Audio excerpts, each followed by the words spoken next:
Hello दोस्तों, कहानी की दुनिया में आपका स्वागत है। एक गांव में एक हीरे का व्यापारी रहता था। वह व्यापारी हीरे को बहुत अच्छी तरह से पहचान सकता था और उसका मोल भाव भी बहुत अच्छी तरह करता था। सभी लोग उस व्यापारी के पास आया करते थे और तरह तरह के अपने गहने बनवाया करते थे। व्यापारी अपने दिमाग से भी बहुत तेज था।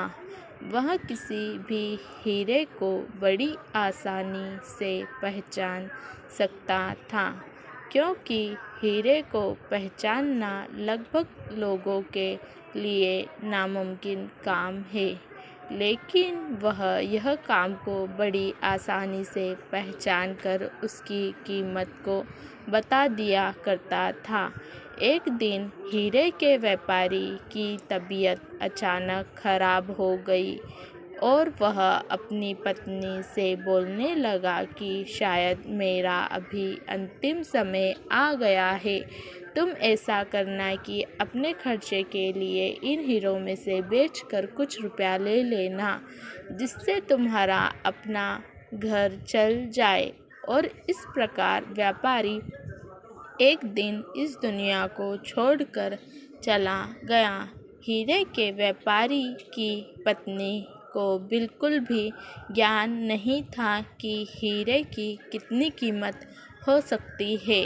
फिर कुछ दिनों के बाद हीरे के व्यापारी की पत्नी बाजार में गई और उसे एक आदमी मिला और उसने उससे पूछा कि इसकी कीमत मुझे कहाँ मिल सकती है। तो वह आदमी बताने लगा कि मुझे नहीं पता कि इस पत्थर की क्या कीमत हो सकती है। जब काफ़ी दिन बीत गए, वह एक व्यापारी की पत्नी को घूमते घूमते समय हो गया था। व्यापारी की पत्नी लोहे बनाने वाले के यहाँ चली गई और उससे कहा कि इसकी क्या कीमत दे सकते हो। उसने कहा कि यह किसी भी काम का नहीं है, यह तो सिर्फ एक पत्थर है, इसे चाहे तो तुम फेंक दो, लेकिन इसकी कोई कीमत तुम्हें नहीं मिलेगी। व्यापारी की पत्नी थोड़ी उदास हुई। उसे लगा कि अब क्या होगा हमारा, क्योंकि उनके पति तो सिर्फ उनके लिए यही छोड़ गए थे। और इस तरह कुछ दिन और बीतने के बाद वह एक सुनार के पास गई। सुनार ने कहा कि इसकी तो बहुत ज़्यादा कीमत है और मैं इसकी कीमत तुम्हें इतनी नहीं दे सकता, क्योंकि हीरे के बहुत ही अनमोल है। इसकी कीमत देना लगभग नामुमकिन है। फिर व्यापारी की पत्नी को समझ आ गया कि उसके पति उसके पीछे करोड़ों की संपत्ति छोड़कर गए हैं, यानी कि उन्हें किसी के आगे हाथ नहीं फैलाना पड़ेगा। वह हीरे का व्यापारी बहुत ही लालची था। वह हमेशा ऐसी बात के लिए तैयार रहता था कि अगर कोई भी ग्राहक उसके पास आएगा तो वह उसे बहुत ही कम कीमत देगा, जिससे कि उसे सामान भी ले लेगा और उसे अधिक कीमत भी नहीं दे पाएगा। हीरे का व्यापारी बहुत लालची होता जा रहा था, किसी की बात नहीं सुनता था। उसे तो सिर्फ अपने लालच से ही मतलब था। एक दिन उसकी दुकान पर एक आदमी आता है। उस आदमी के पास एक बहुत ही पुराना हीरा होता है, शायद उसके दादाजी का हीरा होगा। वह उसे बेचने के लिए आया था, क्योंकि उसे धन की आवश्यकता थी। उसके पास धन समाप्त हो चुका था। हीरे के व्यापारी कहता है कि हीरा बेचना है, अगर तुम इसकी सही कीमत दे सकते हो तो मैं तुम्हारे लिए यहाँ रख देता हूँ। उसे देखकर बताता है कि मुझे नहीं लगता कि यह हीरा अधिक कीमत पर बिक पाएगा, क्योंकि हीरे का व्यापारी बहुत ही लालची हो गया था।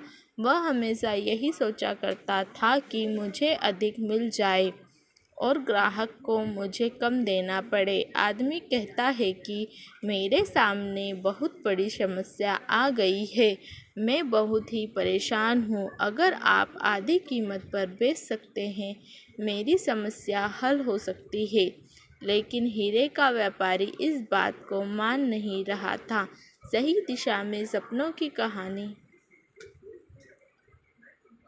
वह तो इसी बात को कह रहा था कि यह बहुत ही कम कीमत पर जाएगा। अगर तुम्हें बेचना है तो मुझे बता सकते हो। वह आदमी निराश हो जाता है, सोचता है कि यहाँ पर दूसरी कोई दुकान भी नहीं है जिस पर मैं यह हीरा बेच सकता हूँ। वह आदमी कहता है, ठीक है, अगर आप इसकी जितनी भी कीमत देना चाहें मुझे दे सकते हैं। मेरे सामने तो बहुत बड़ी समस्या है, मैं कुछ नहीं कर पा रहा हूँ। हीरे का व्यापारी बहुत ही कम कीमत देता है और हीरा अपने पास रख लेता है। आज हीरे का व्यापारी बहुत खुश था क्योंकि उसे एक ऐसा हीरा मिल गया था जो कि बहुत ही पुराना था और उसकी कीमत भी बहुत अधिक थी और इस आदमी से वह बहुत ही कम कीमत पर ले गया था। वह आदमी हीरे की कीमत लेकर अपने घर चला जाता है क्योंकि वह तो समझ चुका था कि शायद वह हीरा अनमोल नहीं होगा, इसलिए कि मुझे कम कीमत मिली है। उसी रात को हीरे के व्यापारी के यहाँ पर चोरी हो जाती है और सारा सामान लेकर चला जाता है। हीरे का व्यापारी कंगाल हो चुका था क्योंकि सारा सामान उसका चोर ले गया था और यह सब कुछ हुआ था क्योंकि व्यापारी ने बहुत से लोगों के साथ ऐसा किया था जिससे कि वह हमेशा ही अपने लालच को पूरा कर पाया था। वह लालची हो गया था जिसकी वजह से आज इतना नुकसान हुआ था कि आज उसके पास कुछ नहीं बचा था। इसलिए जीवन में कभी भी ऐसा काम नहीं करना चाहिए जिससे दूसरों को परेशानी हो और हमारे अंदर का लालच बढ़ता जाए। हमेशा लालच को दूर रखना चाहिए। अगर आप लालच दूर करते हैं तो यह आपके जीवन में खुशियाँ ला सकता है। अगर कहानी पसंद आई हो तो लाइक, कमेंट और सब्सक्राइब ज़रूर करें और हमें कमेंट में ज़रूर बताएं कि आप किस तरह की कहानियाँ सुनना पसंद करते हो।